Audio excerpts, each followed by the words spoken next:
दोस्तों जय माता दी। आपका हार्दिक स्वागत है आपके अपने चैनल जिसका नाम है एस्ट्रो नरेंद्र शर्मा। दोस्तों आज की चर्चा का विषय है कर्क लगन कर्क राशि का दिसंबर 2024 का राशिफल। दोस्तों गोचर चार्ट आपने देख लिया होगा, तो समय नष्ट न करते हुए आइए चलते हैं डायरेक्ट रिजल्ट पर। सबसे पहले बात करते हैं जॉब की, जिसका विचार करते हैं दसम भाव से। दोस्तों दसम भाव के स्वामी मंगल लगन में जाकर के बैठे हुए हैं अपनी नीच राशि कर्क में। तो यद्यपि दसम भाव के स्वामी का लगन में बैठना यह प्रोफेशन के लिए बहुत ही शानदार समय है, बहुत ही अच्छा योग है। यहाँ पर आपको नए नए मौके मिलेंगे, अपॉर्चुनिटी मिलेगी। लेकिन फिर ये एक यहाँ पर कुछ समस्या भी है साथ में है। एक तो ये कि मंगल यहाँ पर कर्क राशि में नीच के बैठे हुए हैं, यद्यपि चंद्र के गोचर के कारण ऑलमोस्ट पूरे महीने दिसंबर के महीने में मंगल का नीच भंग होता रहेगा। तो मंगल के अपनी नीच राशि कर्क में होने के कारण जो एक नेगेटिव इंपैक्ट जो कर्क लगन कर्क राशि के जातकों को मिलना चाहिए था वो उनको नहीं मिलेगा, क्योंकि कर्क राशि एक जल तत्व की राशि है।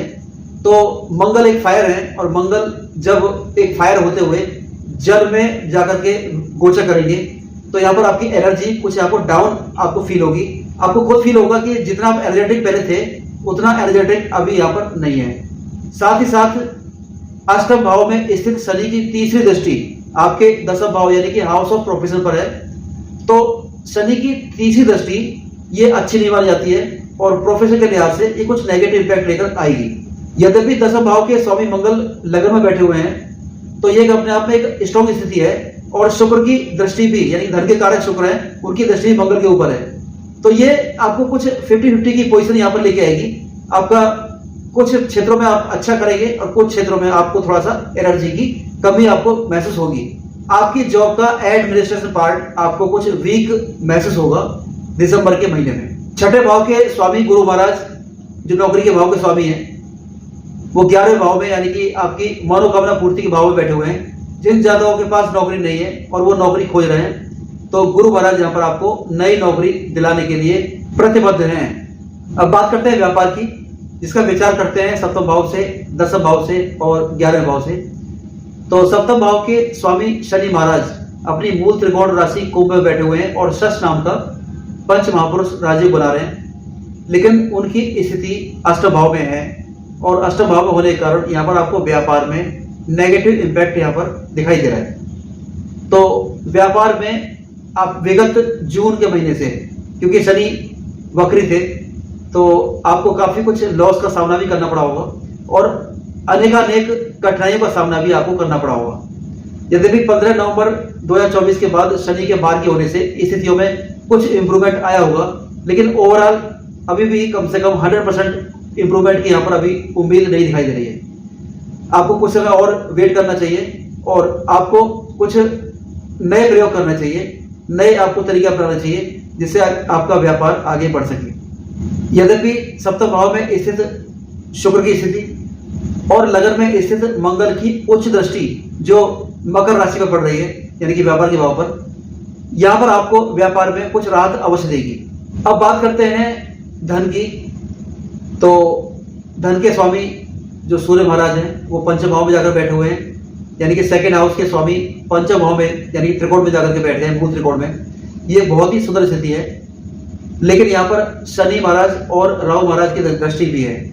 तो यहाँ पर योग ऐसा कुछ दिखाई दे रहा है कि आपका धन विदेश से आने का यहाँ पर योग दिखाई दे रहा है और आपके धन में जो स्थिरता है वो भी यहाँ पर आपको दिखाई देगी।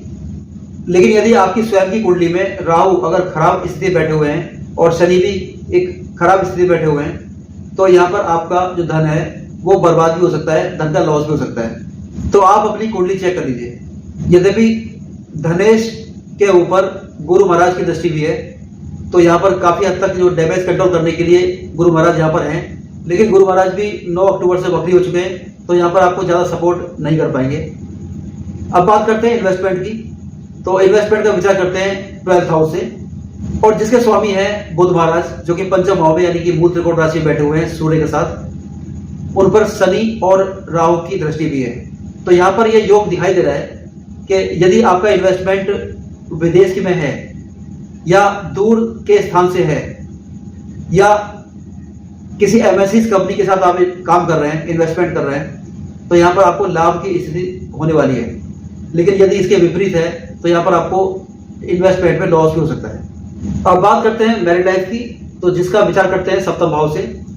सप्तम भाव में शुक्र महाराज बैठे हुए हैं और सप्तम भाव के स्वामी शनि महाराज अष्टम भाव में गोचर कर रहे हैं। तो शनि का जो गोचर है वो एक अच्छा गोचर नहीं है मैरिड लाइफ के लिए, लेकिन क्योंकि शनि का जो नक्षत्र है वो राहु है और राहु बैठे हुए हैं एक अच्छे भाव में, यानी कि 9th हाउस भाग्य भाव में। तो 27 दिसंबर तक जो शनि का गोचर है वो मैरिड लाइफ के लिए ज्यादा प्रॉब्लमेटिक नहीं है, लेकिन क्योंकि अष्टम भाव का जो दोष है वो अवश्य शनि महाराज को लगेगा। अष्टम भाव का जो दोष है वो अवश्य ही आपकी मैरिड लाइफ को लगेगा, तो आपको थोड़ा सा अलर्ट हो जाना चाहिए। और साथ ही साथ क्योंकि शुक्र सप्तम भाव के कारक हैं और कारक अपने कारक भाव में अगर बैठ जाए तो कारकत्व का नाश कर देता है। यहाँ पर शुक्र महाराज यद्यपि शुभ ग्रह हैं, लेकिन फिर भी यहाँ पर आपको एक्स्ट्रा मैरिटल अफेयर में डाल देने के लिए योग बना रहे हैं। इसके अलावा लगन में स्थित मंगल की उच्च दृष्टि सप्तम भाव पर है। यद्यपि मंगल की दृष्टि मैरिड लाइफ के लिए विष का काम करती है, अच्छी नहीं मानी जाती है, लेकिन यहाँ पर विपरीत होने वाला है क्योंकि मंगल की उच्च दृष्टि सप्तम भाव पर है। तो यहाँ पर आपके जो स्पाउस है उनको लाभ होने वाला है और स्पाउस से आपको लाभ होने वाला है। यहाँ पर इस तरह का योग बना हुआ है।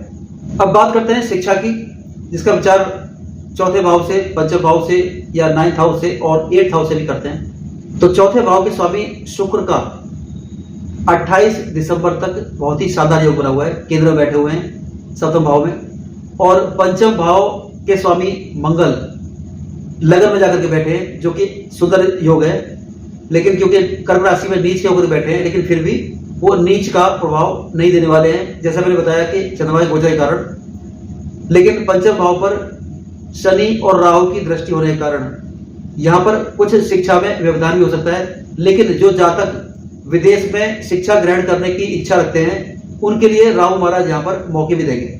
जो जातक प्रतियोगी परीक्षा की तैयारी कर रहे हैं, किसी कंपनी की तैयारी कर रहे हैं, सरकारी गैर सरकारी या किसी इंटरव्यू की तैयारी कर रहे हैं, जो जातक खिलाड़ी किसी खेल प्रतियोगिता के लिए प्रैक्टिस कर रहे हैं, उनके लिए यहाँ पर मनोकामना पूर्ति का समय है।